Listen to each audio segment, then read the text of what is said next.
یہ فرمائیے گا کہ یہ ٹائمر کا ذکر کیا ابھی ہے، تو یہ جو ٹائم لائن ہے اس کے اوپر ہمیں فوکس کرنا چاہیے. آپ کے خیال میں ڈونلڈ ٹرمپ کے لیے کٹ آف پوائنٹ کیا ہوگا کہ اس سے پہلے اس کو ہر حال میں ڈیل کرنی ہے؟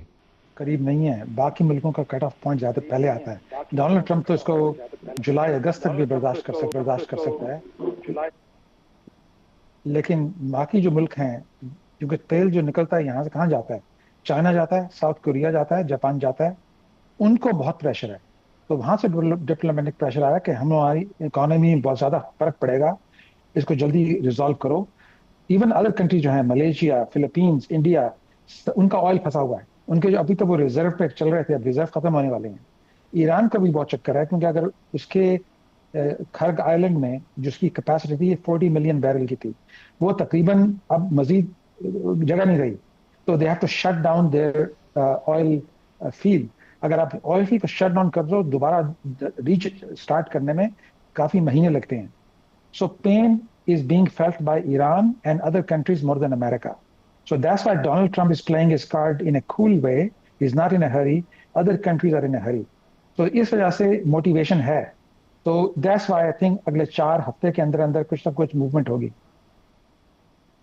میں اگر طلعت اس میں ایک پوائنٹ اور ایڈ صادق جی طلعت اگر آپ اجازت دیں ایک پوائنٹ اور ایڈ کر دوں کہ ایک نیا ایلیمنٹ اس میں یہ ہے کہ آج یعنی منگل سے سیکیورٹی کاؤنسل میں بحرین اور امریکہ کی ایک قرارداد پیش ہو رہی ہے. یہ آبنائے ہرمز کو جو ان کے بقول ایران نے بلاک کر رکھا ہے اس کے حساب سے کہ اس میں شپنگ کھولنے کے لیے. تو اگر اور جو ہے اس میں اگر باقی ملکوں کو ساتھ لے کے چلا جاتا ہے، جو آج صبح کی پریس کانفرنس تھی پیٹ ہیگسیٹ کی، انہوں نے بار بار کہا کہ یہ ایک لمیٹڈ آپریشن ہے اور ہم اس کو کھول دیں گے، آپ کے لیے محفوظ بنا دیں گے، پھر باقی دنیا اس کو ٹیک اوور کر لے، ہم اس کو جاری نہیں رکھیں گے. تو یہ جو یونائٹڈ نیشنز میں قرارداد آج پیش ہو رہی ہے ریزولوشن، وہ بھی بہت امپورٹنٹ ہوگی، کیونکہ دیکھیں باقی ملکوں کا جو ہے وہ اس میں سٹیک بھی بہت زیادہ ہے، ان کی اکانومیز بہت زیادہ سفر کر رہی ہیں. جی بالکل، پروفیسر نے یہی بات کی کہ باقی ممالک کا جو دباؤ ہے اور ان کا جو سٹیک ہے وہ کافی ہے. صادق بہت شکریہ ویٹ کرنے کا. یہ فرمائیے گا لیٹسٹ کیا ہے واشنگٹن سے؟ ابھی پروفیسر فرما رہے تھے کہ 4 ویکس ہیں، ڈونلڈ ٹرمپ جو ہے وہ زیادہ تکلیف برداشت کر سکتا ہے، دوسرے ممالک کا پریشر بہرحال بہت زیادہ ہے. تو آپ کو کیا لگتا ہے کہ اس کا کوئی نہ کوئی نتیجہ اگلے 4 ہفتے میں نکل سکتا ہے؟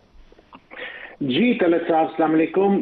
یہاں پہ جو ہمیں فیلنگ آ رہی ہے وائٹ ہاؤس سے، یہ چند ہفتوں کے لیے یہ جو اس کا امپیکٹ ہو رہا ہے برداشت کر سکتے ہیں. آئی تھنک ابھی جو چند گھنٹے پہلے پیٹ ہیگسیٹ اور جنرل کین کی پریس کانفرنس ہوئی یہاں پہ، اس سے بھی یہی نکل کے آیا کہ امریکہ is willing to wait it out for a few weeks. اور پروفیسر صاحب صحیح فرما رہے تھے، میرے خیال سے امریکہ کا جو یہاں پہ ایپیٹائٹ ہے ان کا to carry it on for another 1 month, maybe slightly less than a month. But ابھی اگلے 2 گھنٹے میں مارکو روبیو جو ہے وہ پریس سے مخاطب ہوں گے and he is going to tell us more on this. But ابھی جو ہے فیل یہی ہے رہی کہ اسٹیل میٹ سا ہو رکھا ہے، اور جو ٹرمپ نے آپریشن فریڈم کا آغاز کرا تھا اس کا کچھ زیادہ اثر نہیں ہو رہا ہے. There has been not too many ships that have passed the Strait of Hormuz and it looks like کہ جو یہ نیا سسٹم کل سے لاگو ہو گیا تھا وہ شاید اتنا سکسیسفل نہیں لگ رہا ہے.